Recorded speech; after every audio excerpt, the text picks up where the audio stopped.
안녕하십니까. 저는 경희대학교 병원 정신건강의학과의 백종우입니다. 코로나 이후에 마음의 문제로 어려움을 호소하시는 분들이 적지 않습니다. 오늘 어떻게 극복해 볼지 같이 이야기해 보는 시간을 가지려고 합니다. 사실 코로나 블루라고 하는 게 공식적인 진단명은 아닙니다. 사실 이 코로나라는 감염 재난 시기에 여러 가지 어려움이 발생을 합니다. 건강에 대한 위협, 또 경제적인 어려움도 있고요. 일상의 중단도 많은 사람들을 힘들게 하는 이유가 됩니다. 이 모든 것들은 사실 현실적인 고통입니다. 이걸 보통 첫 번째 화살이라고 합니다. 저희가 이 첫 번째 화살은 피하기가 어렵습니다. 받아들이고 이제 극복해 나가야 되는데 이러한 현실적 고통이 우리의 마음에도 여러 가지 문제를 초래합니다. 대표적인 건 불안, 분노, 또 우울이라고 할 수 있습니다. 일상이 중단되면서 또 사람들을 못 만나고 내가 좋아하는 활동도 못하고 밖에도 못 나가니까 너무 답답하다라고 느끼는 분이 워낙 많기 때문에 이를 빗대어서 코로나 블루라고 표현하는 것 같습니다. 사실은 이런 감정들이 꼭 나쁜 것만은 아닙니다. 이 비정상적 상황에서 정상적 반응이라고 부르는데요. 불안이 있어야 저희가 손도 잘 씻고 마스크도 하고 또 이제 조심하게 되니까 본인의 건강을 지키거나 다른 사람에게도 도움이 되는데, 불안이 너무 없으면 자가격리 수칙을 지키지 않고 돌아다니거나 해서 남에게 피해를 줄 수 있는 것입니다. 그래서 이때에는 코로나 블루에 대해서는 치료라고는 하지 않고 심리적인 응급처치라는 게 중요합니다. 한국 트라우마 스트레스 학회에서 이제 지난달에 전국민 대상 온라인 설문조사를 했는데 대개 80% 정도는 정상 반응입니다. 물론 평소 시기보다는 대부분의 국민의 불안과 우울이 늘어난 건 사실이지만 정상 수준에 있으시다는 겁니다. 근데 적게는 10%에서 20% 사이에는 좀 임상적인 관심이 필요한 정도의 불안을 보고한 분들이 분명히 있습니다. 그래서 이런 분들은 도움이 필요한 것입니다. 대개는 정확한 정보를 통해서 알려드리는 것만으로도 충분합니다. 하지만 기존에 우울증이나 불안장애가 있다거나 또는 이게 너무나 큰 고통이 되면서 잠을 못 자는 분들, 이런 분들은 정신건강의학과를 찾을 필요가 있습니다.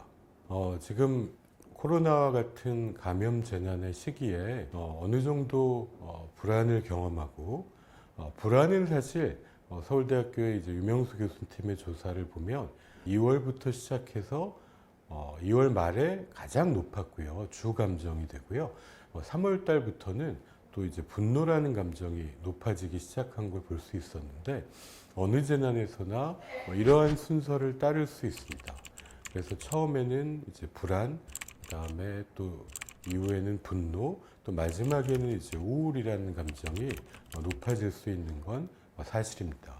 이게 사실 정상적인 반응이기 때문에 이 불안한 감정을 느끼는 것 자체가 절대 질환은 아닙니다.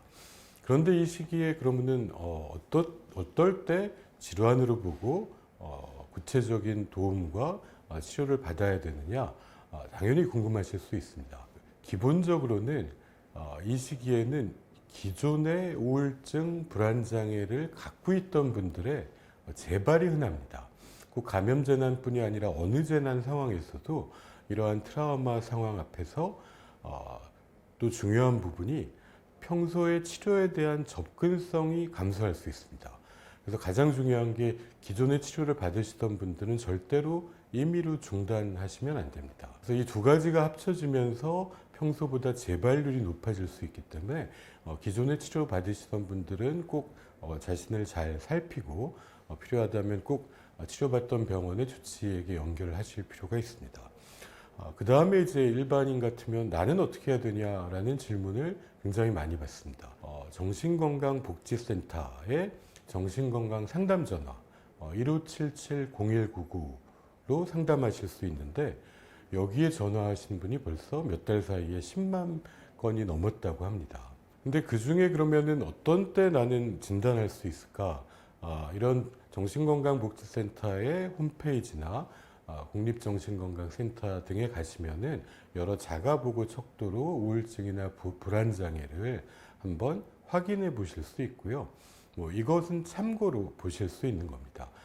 여기서 근데 점수가 높다라고 하면 정신건강복지센터의 상담 전화를 이용하실 수 있고 무료로 24시간 연결이 됩니다. 근데 어떤 증상이 있으면 가장 주의해야 될까를 한 가지만 말씀드린다면 불면증이 가장 중요합니다. 아마 여기 대부분의 분들이 굉장히 스트레스 때문에 고민을 하시다 보면은 밤에 잠을 못 자겠다 이런 경험을 하실 겁니다. 이게 하루 이틀 괜찮습니다. 근데 이게 3, 4일이 지나고 1, 2주 잠을 못 잔다라고 하면은 수면은 저희 뇌가 건강을 회복하고 이제 다시 노폐물들을 방출하는데 가장 중요한 역할을 하기 때문에 불면증이 반복되면은 또 뇌 기능이 떨어져서 다음날 스트레스에 더 취약한 이 악순환이 벌어지게 됩니다. 다른 건 몰라도 내가 며칠 이상 지속적으로 불면증이 있다라고 하면 도움을 요청해 보셔야 됩니다. 이게 코로나 시기에는 가장 안 좋은 것 중에 하나가 집안에만 있고 하루 종일 뉴스만 보는 겁니다. 그러다 보면 일상의 리듬, 수면의 리듬이 깨지면서 불면증이 악화가 되고 그게 정신건강에도 어려움을 일으킬 수 있는 악순환을 만들 수 있기 때문에 주의가 필요합니다. 코로나라는 감염재난 시기에 이 바이러스라고 하는 게 우리 사회의 가장 취약한 부분, 약한 고리, 그리고 가장 도움이 필요한 사람들을 공격할 수 있습니다. 실제 코로나의 고위험군에도 하고 비슷한 게 이제 첫 번째가 노인, 또 장애인, 또 임산부 등을 꼽는데요. 저희가 이번에도 아무래도 노인의 사망률이 가장 높을 수밖에 없고 두 번째는 이제 요양병원이나 또 정신병동에 집단 감염이 있었고요. 또 장애인 거주시설에 집단 발병이 있어서 많은 국민들이 걱정을 하신 바가 있습니다. 그리고 기존에 사실 1년에 우리나라에서 약 28만 명 정도가 각종 질환과 또 사고로 안타깝게 생명을 잃습니다.